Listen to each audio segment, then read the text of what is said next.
Corona में जैसे मैंने रोज़ जब मैं प्रेस कॉन्फ्रेंस करता हूँ मैं बताता हूँ कि हमारे जो एफ़र्ट्स हैं वो दो दिशा में हैं। एक तो ये कि कोरोना को फैलने से किस तरह से रोका जाए, उसमें हम सोशल डिस्टेंसिंग कर रहे हैं और कई सारे और लॉकडाउन चल रहा है, कई सारे मेजर्स लिए गए हैं। और दूसरा हम लोगों के एफ़र्ट्स हैं कि किस तरह से कोरोना से होने वाली मौतों को रोका जाए, कम किया जाए। कोरोना अगर किसी को हो भी जाए तो अस्पताल में जाए, अपना इलाज कराए और खुशी खुशी अपने घर लौट आए। ये हमारा हमेशा एफ़र्ट है। तो कुछ दिन पहले मैंने आपको बताया था, लगभग 10 दिन पहले, पिछले हफ्ते मंगलवार को हम लोगों को केंद्र सरकार से परमिशन मिली थी कि हम कोरोना के जो सबसे सीरियस मरीज हैं, काफ़ी सीरियस मरीज हैं, उन लोगों के ऊपर हम प्लाज्मा थेरेपी ट्राई करके देख सकते हैं कि उन पे क्या असर पड़ता है। प्लाज्मा थेरेपी क्या है मैंने पहले भी आपको एक्सप्लेन किया था, आज फिर से मैं एक्सप्लेन कर देता हूँ कि जो पेशेंट ठीक हो जाते हैं, उनको कोरोना हुआ, अस्पताल में एडमिट हुए, उसके बाद वो ठीक होकर घर चले गए, ऐसे मरीजों के खून के अंदर एंटीबॉडीज़ बनती हैं जो उन्हें कोरोना से बचाती हैं। तो अगर ठीक हुए पेशेंट के खून से प्लाज्मा निकाला जाए, वो एंटीबॉडीज़ निकाली जाएं और जो बीमार पेशेंट है उसमें डाल दी जाएं, तो वो बीमार पेशेंट भी ठीक हो जाता है। इसे हम प्लाज्मा थेरेपी कहते हैं। तो ये प्लाज्मा थेरेपी लिमिटेड बेसिस पे छोटा ट्रायल करने की हमें परमिशन मिली थी कि एलएनजेपी अस्पताल, केवल एलएनजेपी के लिए हमें परमिशन मिली थी कि एलएनजेपी अस्पताल के जो सीरियस मरीज हैं उनके ऊपर ये ट्रायल करके देखा जा सकता है। हमने पिछले कुछ दिनों के अंदर 4 मरीजों पे ट्रायल करके, एलएनजेपी के 4 मरीजों पे ट्रायल करके देखा। उसके अभी तक के नतीजे उत्साहवर्धक हैं, अच्छे हैं। और हमारे साथ डॉक्टर सरीन हैं आज, जो कि ILBS हमारा जो दिल्ली सरकार का हॉस्पिटल है उसके हेड हैं और इस पूरे की पूरी प्रक्रिया को यही मॉनिटर कर रहे हैं और यही संचालित कर रहे हैं। अब इसका अभी तक का क्या रिजल्ट रहा, मैं डॉक्टर सरीन से कहूँगा कि वो आप सबको बताएंगे। Thank you sir. दिल्ली सरकार में ILBS एक ऑटोनॉमस सोसाइटी की तरह है, जहाँ पे हम लोगों का एक बहुत अच्छा ब्लड बैंक है। डॉक्टर मीनू वाजपेयी मेरी कलीग, वो इस प्रोजेक्ट की प्लाज्माफेरेसिस की प्रिंसिपल इन्वेस्टिगेटर हैं और उनके साथ में जो दूसरे हमारे कलीग हैं जो मौलाना आज़ाद में हैं, डॉक्टर सुरेश, डायरेक्टर प्रोफेसर और बहुत सीनियर फिजिशियन। तो हम सब ने मिलकर एक इनिशियल प्लानिंग करी थी और उस प्लानिंग में ये था कि उस समय तक प्लाज्मा थेरेपी सिर्फ पुराने सार्स के मरीज़ों के लिए या किसी और समय, वैसे तो 1901 में डिप्थीरिया के लिए भी ये यूज़ हुई थी, पुरानी थेरेपी है। तो हमें लगा कि चूंकि और कोई वायरस की दवाई नहीं है या हमारे पास ऐसी दवाई नहीं है कि वायरस शरीर में एंटर हो तो उससे हम आगे बढ़ने से रोक सकें, तो एक ही थेरेपी थी कि वायरस को कैसे न्यूट्रलाइज करें या उसके साइड इफ़ेक्ट्स कैसे कम करें। मैं सिर्फ सिंपल भाषा में समझाऊंगा कि इसके 3 फेजेस होते हैं बीमारी के। पहला फेज़ है जिसे हम वायरस फेज़ कहते हैं, जिसमें वायरस शरीर के अंदर आता है, वायरस बढ़ता जाता है, कभी यहाँ जाता है कभी कहाँ। सेकेंड फेज़ होता है जिसे पल्मोनरी फेज़ कहते हैं, जिसमें लंग के अंदर इंजरीज आने लग जाती है और उसके कारण उसको ब्रीदिंग की डिफ़िकल्टी, सांस की डिफ़िकल्टी। और थर्ड फेज़ जो होता है जिसमें साइटोकाइन रिलीज होते हैं, मतलब शरीर ऐसे सारे चीज़ें प्रोड्यूस करता है कि वायरस को अपन मार सके। तो अगर वो थर्ड स्टेज में मरीज आता है तो उसके ऑर्गन फेलियर की स्टेज हो जाती है, वो लेट स्टेज हो जाती है। सेकेंड स्टेज में मरीज आता है जिसमें लंग के अंदर इन्फेक्शन है पर बाकी ऑर्गन्स चल रहे हैं। उस थेरेपी के अंदर, उस स्टेज के अंदर अगर अपन प्लाज्मा दें तो हम वायरस को भी कम कर सकते हैं और हम ऑर्गन फेलियर्स को बचा सकते हैं। फर्स्ट स्टेज में पकड़ में ही नहीं आता, उससे मतलब जैसा CM साहब ने कहा, हमें सिर्फ प्रिवेंशन और अर्ली डिटेक्शन पे है। तो हमें अगर मरीज 7 से 15 दिन के बीच में आए जिसको ब्रीदिंग की डिफ़िकल्टी है या सांस की है, तो ऐसे व्यक्ति में जिसमें बाकी ऑर्गन फेल नहीं हो उस समय तक, तो ऐसे व्यक्ति में प्लाज्मा थेरेपी का रोल हो सकता है। हाँ, अभी शुरू में जो हमने मरीज किए हैं, बहुत सारे मरीज स्क्रीन किए, और शुरू में डॉक्टर्स का ये काम होता है do no harm. Hippocratic oath यही है कि आप भले ही सोचें कि अच्छा हो रहा है पर बुरा ना करें। इस विचार से शुरू में हम लोगों ने ट्रायल बहुत केयरफुली सोच के शुरू करी, और मुझे बहुत खुशी है कि शुरू में 4 मरीज़ में हम लोगों ने अभी उत्साहवर्धक फल देखे हैं। और हाँ, आज उम्मीद है कि 2 या 3 मरीज़ और हमारे जो हैं, जो कि सिक हैं LNH हॉस्पिटल में, उनको हम लोग, उनके टेस्टिंग रात 1:30 बजे सैंपल आए, अभी मुझे लगता है कि 12 बजे तक उनका वायरस टेस्ट हो जाएगा, और उनके लिए ब्लड भी तैयार है, प्लाज्मा भी तैयार है, और हो सकता है आज हम उन लोगों को थेरेपी दे सकें। और इस थेरेपी के बेनिफिट्स काफ़ी हैं। अगर आपने उसको दिया तो वो 3rd स्टेज, जिसे हम साइटोकाइन स्टॉर्म कहते हैं, उस स्टेज पे मरीज ना जाए जिसमें ऑर्गन फेल हो और लंग के इन्फेक्शन जल्दी से करेक्ट हो जाएं। ये एक हमारा मेन एम है, और ऐसे थेरेपी और अभी कोई है नहीं। हमें लगता है कि शुरू के, अगर जैसे मान लीजिए 10 मरीज़ हमें 20 मरीज़ कर रहे हैं, मुझे लगता है कि हमारे मरीज़ ये 10 से 15 दिन में कंप्लीट हो जाएंगे, और आपकी दुआएं रहीं, मरीज़ों की दुआएं नहीं, तो हो सकता है कि हम एक लीड ले सकते हैं, बता सकते हैं कि हाँ ये थेरेपी अच्छी है। पर इसमें कई दिक्कतें भी हैं, जैसे जिन लोगों को अपना कोरोना कभी हुआ, रिकवर हो गए, अभी वो क्वारंटाइन में हैं, घर पे हैं, अगर वो लोग ब्लड देंगे तभी तो हमें एंटीबॉडी मिलेंगी, नहीं तो कहाँ से मिलेंगी। तो इस समय हमें उन लोगों की ज़रूरत है कि अपनी देशभक्ति दिखाएं।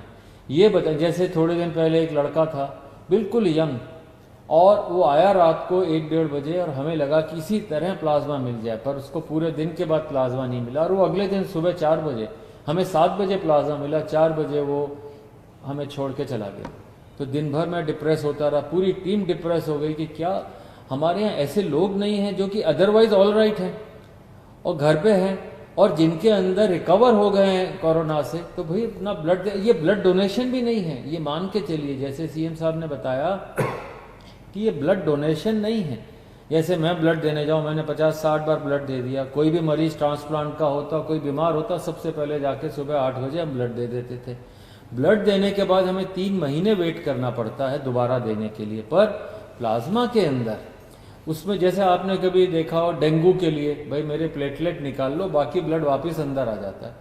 तो उसी तरीके से प्लाज्मा फरेसिस में एक मशीन होती है, खून उसमें से जाता है, सिर्फ थोड़ा सा एंटीबॉडी प्लाज्मा लिया जाता है, बाकी खून वापस आ जाता है, कोई कमजोरी नहीं, वीकनेस नहीं। और आप चाहें, मतलब अगर हिम्मत है तो 10 दिन में फिर दे सकते हैं ब्लड, तो 3 महीने तक नहीं दे सकते। दूसरी एक बात है कि अगर आप ब्लड देते हैं तो आपकी बोन मैरो स्टिमुलेट होती है, नया ब्लड बनता है, you feel younger, it is a longevity के लिए ब्लड डोनेशन एक बहुत अच्छा माध्यम है। और फिर हमारी जिम्मेदारी है कि डोनर को नुकसान ना हो, मतलब पहले उसका हीमोग्लोबिन चेक होता है, वेट है, उसकी वेन्स हैं, कोई सिम्टम्स नहीं है, पूरा चेक करके, डोनर की सुरक्षा ज़्यादा ज़रूरी है। फिर ऐसे व्यक्ति अगर डोनेट करेगा, और फिर हम पूरा ध्यान रखते हैं, तो मैं चाहूँगा कि आपसे अपील भी करूँगा, और हमारे पॉलिटिकल चीफ से अपील करवाऊँगा कि आप लोग दिल्ली में आगे आएँ। अगर हम ये डोनेशंस 2 दिन में कर दें तो मुझे लगता है कि हम सारे मरीज़ बहुत हैं, अभी भी कम से कम 2 दर्जन मरीज़ हैं LNH में जिनको हो सकता है ज़रूरत हो। तो आप लोग अगर आएँ, हमें डोनेशन दें, हम मरीज़ के ऊपर पूरी जी जान से, हमारी टीम जो है पूरी जी जान से लग कर के उनको सुपरवाइज़ करेगी, उनको प्लाज्मा या जो भी देना है देगी, हो सकता है वो ठीक हो जाए। और प्लाज्मा थेरेपी का एक और एडवांटेज है, इसमें ऐसा खर्चा नहीं। आप जैसे विदेश से दवाई मंगाए, रेमडेसिविर है, ये इतनी एक्सपेंसिव मेडिसिन है, हम लोग अफोर्ड नहीं कर सकते, कंट्री अफोर्ड नहीं कर सकता। तो इसलिए plasma therapy comparatively almost inexpensive है। तो मुझे लगता है, और नेक्स्ट 10 दिन में मुझे लगता है अगली बार फिर हम बेटर रिजल्ट्स बता पाएंगे। सर अभी जो 4 हुए हैं उनके अगर आप रिजल्ट्स बता सकें। सर अभी जो 4 हैं, आपने मुझे पूछा, अच्छी खबर ये है कि उनमें से हो सकता है 2 आज या कल तक अस्पताल से जाने लायक हो जाएं। बल्कि वो उठ के बैठ के नाश्ता कर रहे हैं। वही आदमी जो वेंटिलेटर पे जाने की स्थिति में हो सकता था, वो बेटर है और छुट्टी मिलने के आसार हैं। इस हफ्ते के अंदर छुट्टी मिल जाए ऐसी उम्मीद है। और बाकी 2 जिनको चढ़ा है वो अभी तक कोई रिएक्शन नहीं है। प्लाज्मा में रिएक्शन हो सकती है, जैसे आप किसी को ब्लड चढ़ाएं तो किसी को भी ब्लड से रिएक्शन होती, उससे ज़्यादा रिएक्शन नहीं हो सकती, और वो भी नज़र रखते हैं। तो अभी तक चारों बहुत अच्छे हैं, और एक को आज सुबह 1:30 बजे ख़त्म हुआ प्लाज्मा, वो भी ठीक है।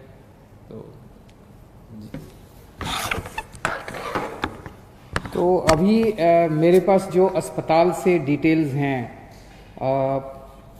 4 जो मरीज थे उसमें से 2 मरीजों को मंगलवार को प्लाज्मा दिया गया था। तो आज 3 दिन हो गए उन्हें प्लाज्मा दिए हुए। वो दोनों आईसीयू में थे, और मुझे एलएनजेपी के मेडिकल डायरेक्टर जो हैं उन्होंने बताया है कि शायद आज उनको आईसीयू से निकाल के वार्ड में शिफ्ट कर दिया जाएगा। पहले उनकी तबीयत बहुत ज़्यादा ख़राब थी। टेक्निकल टर्म्स में अगर हम देखें तो पहले पेशेंट का रेस्पिरेटरी रेट, यानी कि सांस लेने का रेट 30 था, 15 होना चाहिए, 30 था। 30 बहुत ज़्यादा माना जाता है। ऑक्सीजन सेचुरेशन लेवल उनका 85% था, ये 95% होना चाहिए। ये भी बताते हैं बहुत सीरियस होता है। तो ये दोनों चीज़ें बहुत सीरियस थी। प्लाज्मा देने के बाद अब उनका रेस्पिरेटरी रेट 20 हो गया है और ऑक्सीजन सेचुरेशन 98% हो गया है।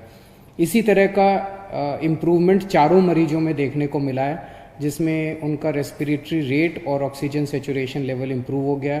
तो मंगलवार को जो 2 पेशेंट्स आईसीयू में थे और काफ़ी सीरियस हालत में थे, आज उन्हें शायद आईसीयू से छुट्टी मिल जाएगी। और जो 2 पेशेंट्स हैं बाकी, उनको कल दिया गया है प्लाज्मा, और अभी 24 घंटे में ही उन्होंने काफ़ी अच्छे रिजल्ट्स दिखाए हैं, और उम्मीद है कि ये भी काफ़ी अच्छे रिकवर होंगे। आज 2 या 3 और पेशेंट्स को दिया जाएगा। और इसके अलावा एक कोई प्राइवेट हॉस्पिटल है जिसने भी प्लाज्मा थेरेपी की है, और उनका पेशेंट जो है वो बहुत सीरियस हालत में था, उसको अस्पताल से ही छुट्टी मिल गई है। आईसीयू से भी छुट्टी मिल गई, अस्पताल से भी छुट्टी मिल रही है शायद आज। तो वो उसका भी अच्छा नतीजा आया है। तो जैसे मैंने कहा, अभी तक हमारे को लिमिटेड ट्रायल्स के परमिशन केंद्र सरकार से मिली थी। केंद्र सरकार ने हमें ये परमिशन दी थी कि आप केवल एलएनजेपी के सीरियस पेशेंट्स के ऊपर प्लाज्मा थेरेपी ट्राई करिए और हमें नतीजे बताइए, फिर हम आपको बाकी दिल्ली की परमिशन देंगे। तो अगले 2-3 दिन और हम ट्रायल्स करेंगे, और उसके बाद नेक्स्ट वीक हम लोग केंद्र सरकार को पूरे दिल्ली के सीरियस कोरोना के पेशेंट्स को प्लाज्मा थेरेपी देने के लिए अप्लाई करेंगे कि पूरे दिल्ली के सीरियस पेशेंट्स को प्लाज्मा थेरेपी देने की हमें इजाज़त दी जाए। मुझे उम्मीद है कि वो भी इजाज़त हमें जल्दी मिल जाएगी। तो उसके बाद दिल्ली के किसी भी अस्पताल के अंदर कोई भी कोरोना का अगर सीरियस पेशेंट है, उसको हम ट्राई कर पाएंगे, उसको हम प्लाज्मा थेरेपी दे पाएंगे। फिर से मैं कह दूँ, ये इनिशियल नतीजे हैं। अभी कोई हम ये ना सोचें कि इसका कोरोना का इलाज मिल गया और ऐसा कोई। इनिशियल नतीजे हैं। इनिशियल नतीजे बहुत उत्साहवर्धक हैं। एक उम्मीद की किरण नज़र आ रही है। और मैं वैसे तो ज़िंदगी ऊपर वाले के हाथ में है, और हम हमेशा कहते हैं, सभी डॉक्टर्स भी कहते हैं कि ज़िंदगी ऊपर वाले के हाथ में है। हर डॉक्टर पूरी कोशिश करते हैं अपने मरीज को बचाने की। तो लेकिन एक ये इतनी ऐसे समय में एक ये उत्साहवर्धक खबर है हम सब लोगों के लिए। जैसे डॉक्टर साहब ने कहा, इसमें सबसे अहम रोल डोनर का है,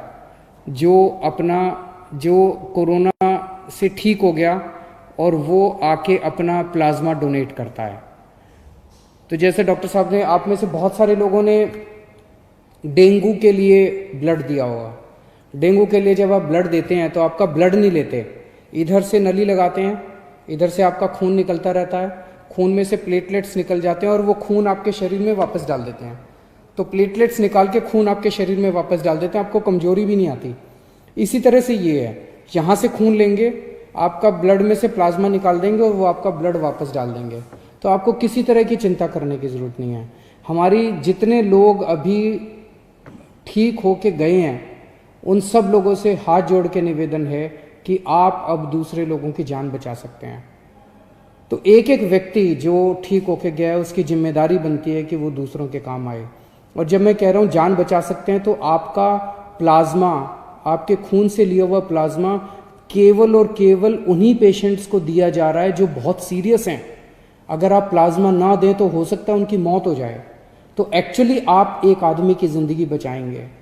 कई बार अगर आपके शरीर में प्लाज्मा में एंटीबॉडीज़ ज़्यादा होती हैं तो एक आदमी से 2 लोगों की जान भी बच जाती है, या नॉर्मली एक आदमी से एक ही आदमी की जान बचती है, कई बार एक आदमी से 2 की जान भी बच जाती है। तो आप एक्चुअली 2 लोगों की, एक आदमी की जान बचाएंगे। जितने लोग अभी ठीक होकर गए हैं, हमारे यहाँ से आपको फ़ोन आएगा। जब आपको फ़ोन आए हम आपके लिए गाड़ी भेज देंगे, आपके आने जाने की व्यवस्था कर देंगे अस्पताल। आप प्लीज़ किसी तरह की चिंता मत करें। सभी डॉक्टर्स, जैसे सरीन साहब ने कहा, कि हम आपको किसी तरह की कोई हानि नहीं होने देंगे। हानि हो ही नहीं सकती, बड़ा सिंपल सा प्रोसेस है। आप ज़रूर अपना ब्लड डोनेट कीजिए, प्लाज्मा डोनेट कीजिए, ताकि हम दूसरे लोगों की जान बचा पाएँ। तो मुझे लगता है ये हम सब लोगों के लिए एक बहुत अच्छी खबर है, और मैं उम्मीद करता हूँ कि कोरोना जल्दी से जल्दी ख़त्म हो, कम से कम फैले, और कुछ हो ना हो, कम से कम इसके कोरोना की वजह से मौत नहीं होनी चाहिए किसी की भी। हमारा पूरा प्रयास है इस दिशा में। बहुत बहुत शुक्रिया। Thank you.